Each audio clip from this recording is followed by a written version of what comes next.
What's going on, everybody? I'm Jerry, and the NFL football season is back. And that means that every week I'm going to be doing some weekly picks. So every week I'll go through every single game. We're going to pick who a winner is. I'll talk a little bit about them. I can do scores. I'm not really sure exactly what I'm going to do yet. Comment down below what you think. If you have any tips, any ideas, anything that I should do differently, more that I should do, less than I should do, just let me know, and I will take all comments into consideration. But yeah, we're going to go ahead and do this. First off, we have the Lions and the Chiefs. I think this is going to be a lot closer than people expect. There's some questions right now if Travis Kelce's going to be healthy. It sounds like he's going to play, even though he had that hyperextended knee. Chris Jones isn't going to be there.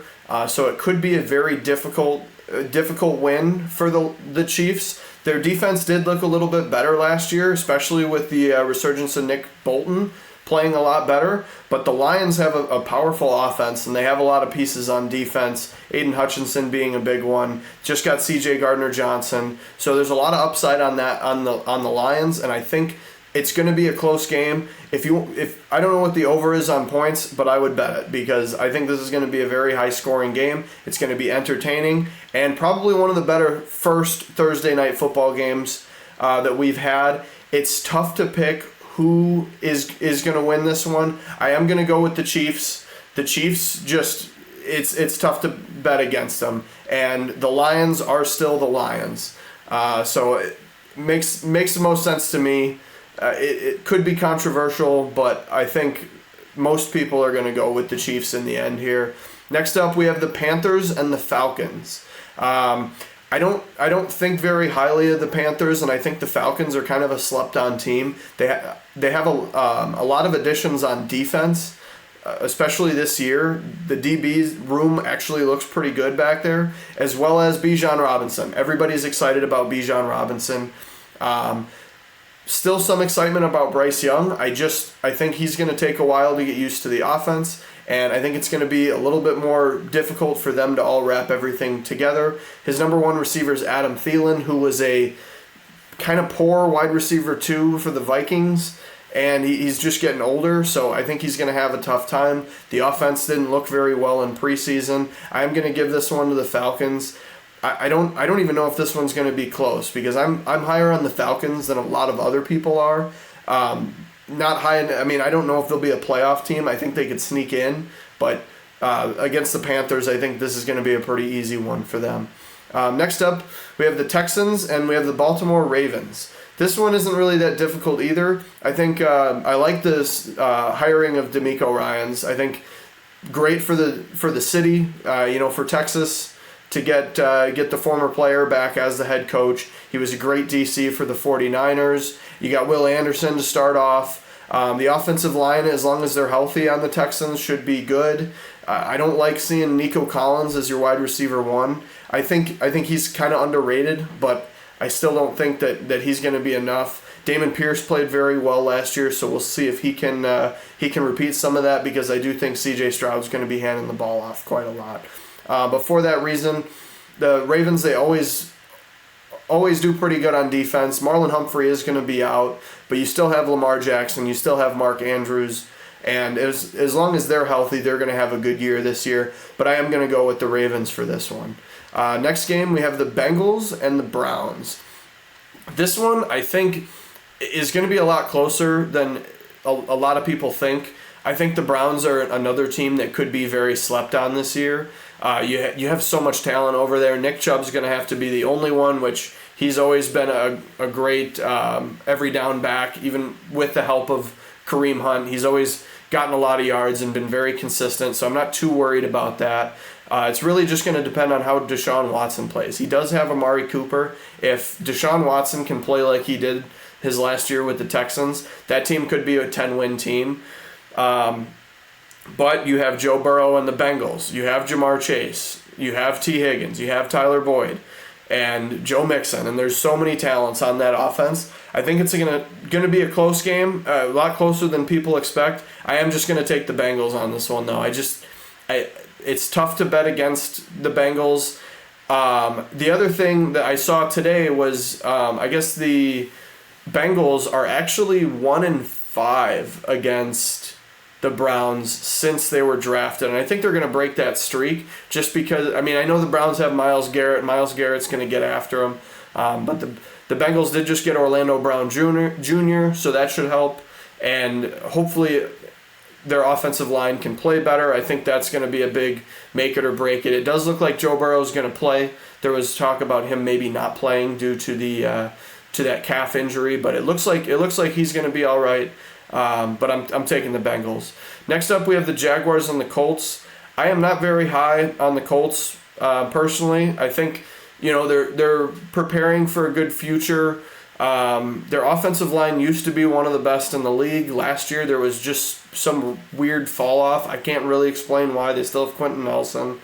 But for whatever reason, I think Anthony Richardson, people were saying that he needs to sit for a year. I don't know if a lot of people remember that because of all the draft hype. Before the draft, people were saying he was going to go in later rounds because he's going to need to sit for a year or two. And now the Colts are just outright starting him. He's got the height, weight, speed going for him. He's got a huge arm. So he's got all the intangibles to have probably the highest ceiling in the NFL. But unfortunately, I think that's going to take time. Playing against Joe Burrow, Trevor Lawrence, Christian Kirk, Calvin Ridley over there. If Calvin Ridley plays like he did when he filled in for Julio, that offense is going to be nuts. They still have Evan Ingram. Their defense has always been kind of sneaky good. Their defense has never really been that bad. So if they can keep up with that, they're gonna have quite the year. I think they could be a 10-win team, but we'll have to see. I am just gonna go with the Jaguars though. Can't really call this an upset. This would be nuts. I mean, you do have to factor in that they're not going to know how to plan for Anthony Richardson. I would assume they're going to have to plan for the run, but Anthony Richardson he's got receivers to throw to. Unfortunately, he doesn't have Jonathan Taylor, but it might be tough to game plan. It always is tough to game plan for running quarterbacks, but it's the Jaguars through and through for me. Buccaneers at Vikings. If you haven't noticed, team on the right side is the at-home team. So it is Buccaneers at Vikings. So for all these, I think that plays a role into it. Haven't really commented on it yet. In this case, I don't think it's going to matter at all. I think they could be playing anywhere, and the Vikings are going to win. I don't think very highly of the Buccaneers. They've had a good defense, but I don't believe in Baker Mayfield. Their starting running back is Rachaad White, who looked good towards the end of the year, but he hasn't really proven that he's a starting, not a top tier, even just a, capable starting running back. Maybe you could say that from his small sample size last year. I just think there's too many question marks on that team. Although it should be easy for Baker to get the ball to Mike Evans and Chris Godwin. Two great receivers to have to be able to pass to, but I still don't think Baker's going to be able to do it. The Vikings were putting up points like no other last year, and if the Buccaneers were going to put up some points, it would be against a kind of porous Vikings defense. Cornerback number 1 is Byron Murphy Jr., who did play pretty well last year. I think he was graded pretty highly on PFF. I don't really trust PFF that much, but he's still the cornerback 1, and the rest of the roster is kind of question marks. Andrew Booth Jr. didn't really stand out. Harrison Smith is still great, but Lewis Seen, their former first-round draft pick, didn't play at all last year and hasn't really looked very good in camp. So I think that defense needs help, but I don't think it's going to need any help against the Buccaneers. I'm going with the Vikings. Next up, we have the Titans and the Saints. I'm very high on the Saints, and it's for this year really only because of how easy their schedule is. I want to say they have the first or second easiest schedule. It might be second to the Falcons. It's all based on last year anyway, so it's not really like that's a good way to judge it. But as far as strength of schedule, they have one of the easier schedules. They still have a great defense. You upgraded quarterback in Derek Carr. You get Michael Thomas back, and even if he's not amazing, you still have Chris Olave, who played very well last year for having what was a bit of a quarterback carousel. You have Taysom Hill's your fun. People forget, people don't really talk about him, but he is a difficult person to have to play against, because when you have somebody that can go out, catch a pass, run you over, throw a pass, he can block for his size. He's pretty small, but he can do it all. So that is tough to game plan for. If anybody could do it, it would be Mike Vrabel and the Titans over there. I think Mike Vrabel coaches a great team, and I'd like to have them win this one. Tough to plan for a guy like King Henry. They have D-Hop now. They have DeAndre Hopkins. That's what I just said, and they have somebody else that I was gonna say. I guess it wasn't that important though. Great. DeAndre Hopkins, Derrick Henry. Oh, we don't know if Will Levis is going to play. Ryan Tannehill looks like he's going to be the starter. I'm interested to see what happens. That's kind of an interesting quarterback room because you have Malik Willis still there who, we just drafted him and now is he just going to sit on the team? Are we going to see, if Tannehill goes down, who really comes in? I would assume the people are probably going to want to see what Will Levis is, but that's kind of a tough one. I am going to pick the Saints, though. I think the Saints could be, might be a hot take, but I think they're a 10-12 win team. It sounds crazy just saying it, especially I believe they went 7-10 last year. But if you look at their schedule, it's not hard to find, it is hard to find more than 5 games that they lose. So unless they really screw it up, I don't see it happening. Next we have this San Francisco 49ers and the Steelers. This one I think is going to be a lot closer than people think. You have San Francisco traveling across the country to play the Steelers, so a lot of people don't factor that in. I would, because it's tough to travel like that, especially the first week. This is going to be their first full. Sure, there's preseason, but this is their first full go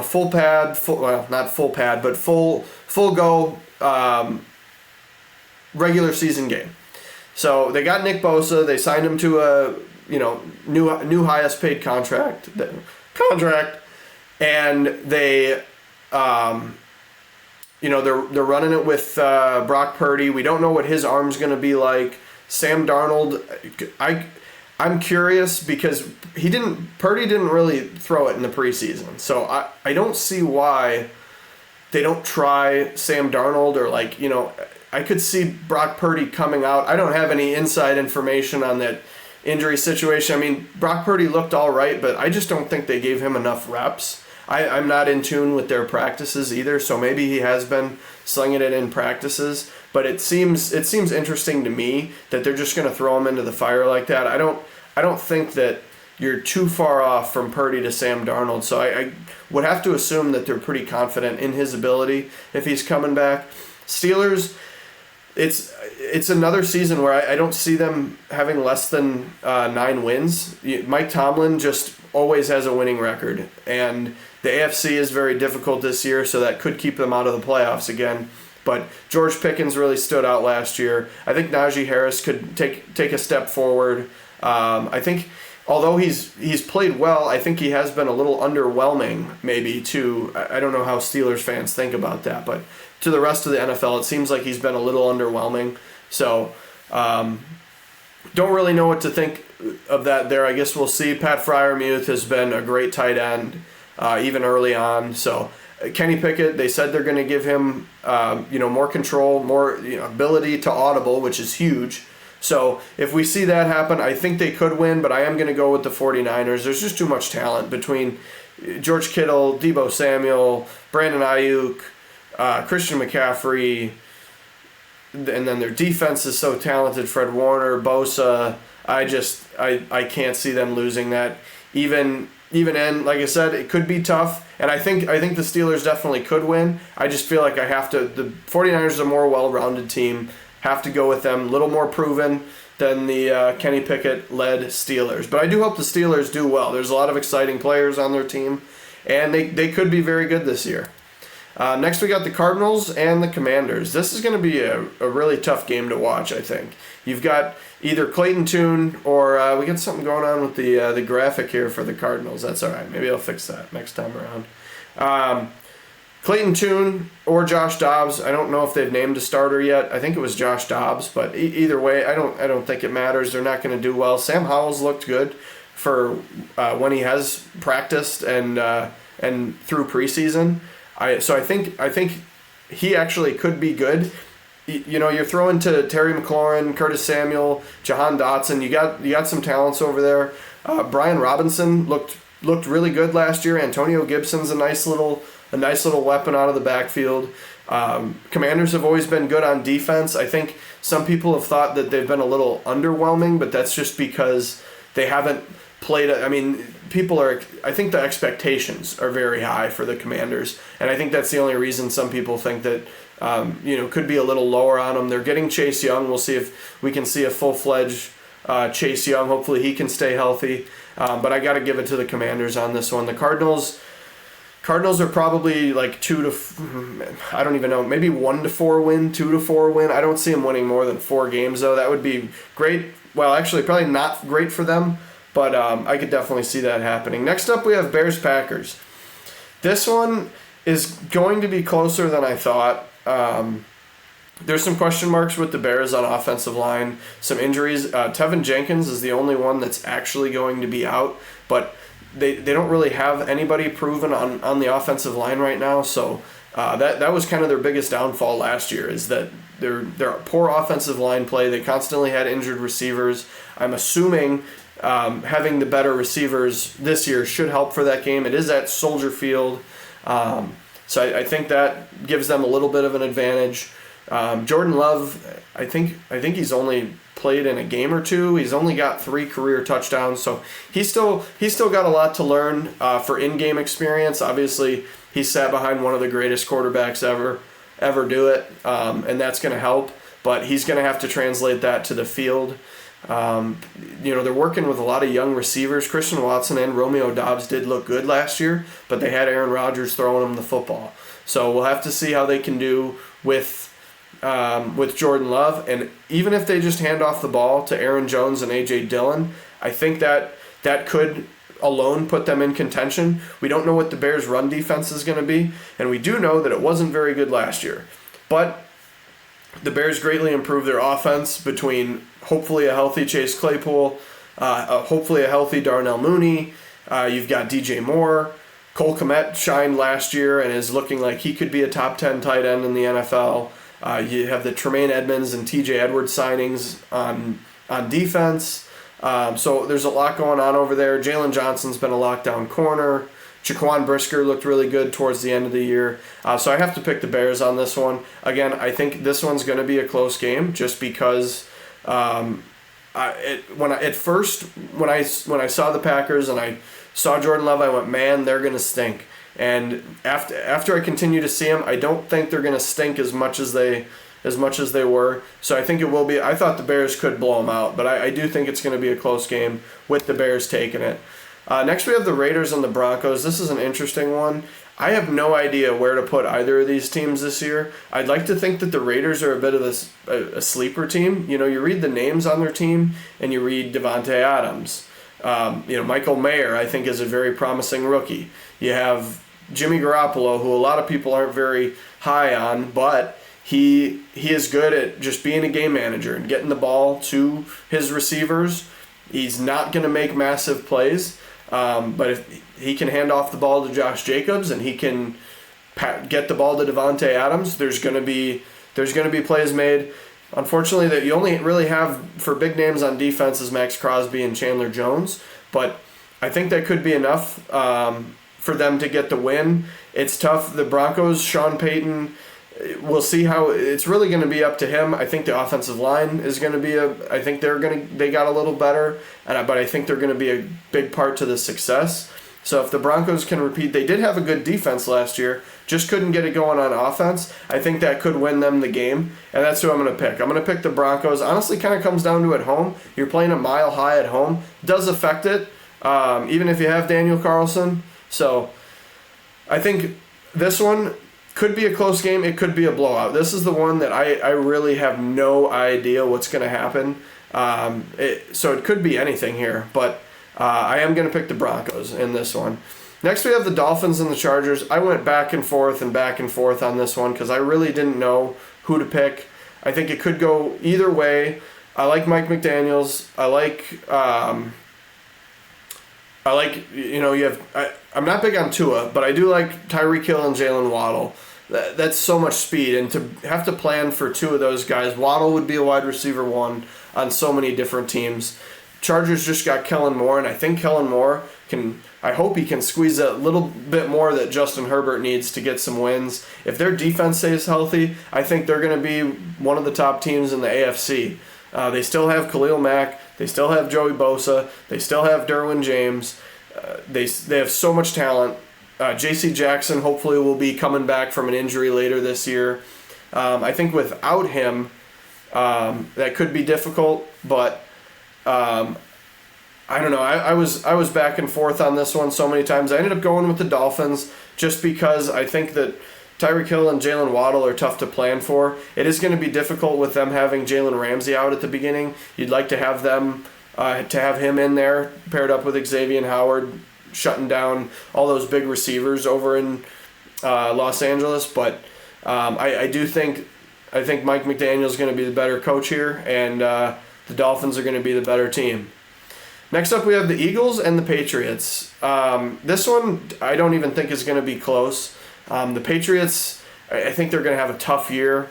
Didn't really improve anywhere that I can tell from the offseason, and they didn't play very good last year. Bailey Zappi, to me, looked better than Mac Jones last year, and there was some hype around him. I thought altogether he was better. So the fact that they didn't really do much to improve, the Eagles were the runner-up for the Super Bowl, and they didn't really get much worse. They lost a couple pieces on defense, but they also added a couple younger and definitely more athletic and talented pieces. So we'll see if the Georgia Eagles will be able to, the Georgia Eagles defense will be able to take down the Patriots offense. I don't think it's really a tough challenge for week one, especially with how strong the Eagles offense and defense. They're just so well-rounded, kind of like the 49ers. Very well-rounded team. You can't really find a weakness. So they're obviously going to win. Next up, we have the Rams and the Seahawks. I'm going to make this one quick because I don't really have much faith in the Rams. It doesn't sound like Cooper Kupp's going to play, so I don't know who Matt Stafford's going to throw the ball to. He'll definitely throw the ball. I don't know who it's going to go to, whether it be to another Ram or the Seahawks. But they just don't have a lot going on over there. Cam Akers is still the running back and still below average. And the Seahawks just kept getting better. You have Geno Smith, who took a huge leap last year, throwing to Metcalf, Lockett. They just got JSN. It sounds like he's might be able to play week one. Kenneth Walker looked phenomenal running the ball last year. And then their defense always plays well. This one's pretty easy for me. Seattle Seahawks. Cowboys Giants. This one I kind of went back and forth on too, because there's a lot of hate on the Cowboys right now with Dak Prescott and throwing all of his interceptions, as I accidentally hit and showed that I want the Giants. I do think the Giants are going to win this one. Brian Daboll, to me, has shown that he's a great NFL coach. Obviously, there was some fall off at the end of the year after their great start. But they do still have Saquon Barkley. Daniel Jones it isn't that bad. When you look at his stats, he's really not that horrible of a quarterback. So for me, it's difficult that there's so much hate on him. I'm a Danny Dimes fan. I don't think he's an amazing quarterback, and I wouldn't want him as the quarterback on my team. But I think he gets hated on a little more than he should. And I just think Brian Daboll is going to be the better coach. Honestly, Mike McCarthy is a horrible coach to me. I don't think he's very good at all. And again, the Cowboys didn't really get any better from what I could see. You still have Micah Parsons and Trevon Diggs on defense. Tony Pollard's going to have to take all the carries. He's going to have to be the back for every down this year. We don't know if he can do that yet, but I got to go with the Giants. And lastly, we have the Buffalo Bills and the New York Jets. This is the most controversial game, I think, of the week, just maybe next to the Bengals-Browns, just because the expectations are higher than they could ever be for the New York Jets. And there's been talk of, some negativity over with the Bills, and some people just don't think they're going to be as good. I've seen records, close to negative, like 9-8, 8-9, and that just doesn't seem right to me. They're going to have Von Miller. He's going to come back eventually. if he's not back already. You have Josh Allen, Stephon Diggs, Gabe Davis, just got Dalton Kincaid to pair with Dawson Knox, the tight end. So yeah, I don't see why people think that the Bills aren't going to be good, and for that reason, I think this could be a closer game. The pressure on the Jets is just nuts. You've got Hard Knocks. You've got the expectations are just so insanely high because now they have Aaron Rodgers, they have Dalvin Cook, and Garrett Wilson was a phenomenal receiver last year with Zach Wilson and Mike White throwing him the ball. So Aaron Rodgers obviously could do pretty well. I ended up picking the Bills on this one though. I think it's a little quick. Aaron Rodgers to me is the best thrower of the football in history, NFL history. But I think there's too much pressure. There's too much hype. There's too much excitement. And they might use that. They might feed off of that, and that might be the reason that they end up winning the game. But I am picking the Bills just because they're a little more tried and true. I think Josh Allen might throw a couple picks. Their defense is very good. So is Robert Saleh's Jets, and that's why this is so difficult to pick. But I ended up going with the Bills. Again, could go either way, but to me it's the Bills. But yeah, that's going to wrap up this video. Thank you for watching. Like, comment, subscribe. Again, if there's anything that you think I should do differently, or that I need to change, or that you'd like to add, should I put scores in? Should I do that in a separate video? I'm open to any criticism, whatever it is. Obviously, this is my first video on the channel, but I want to do weekly videos. I love talking about sports. I like trivia, so I might be doing some NFL trivia as well. I also do stuff with cars on the side.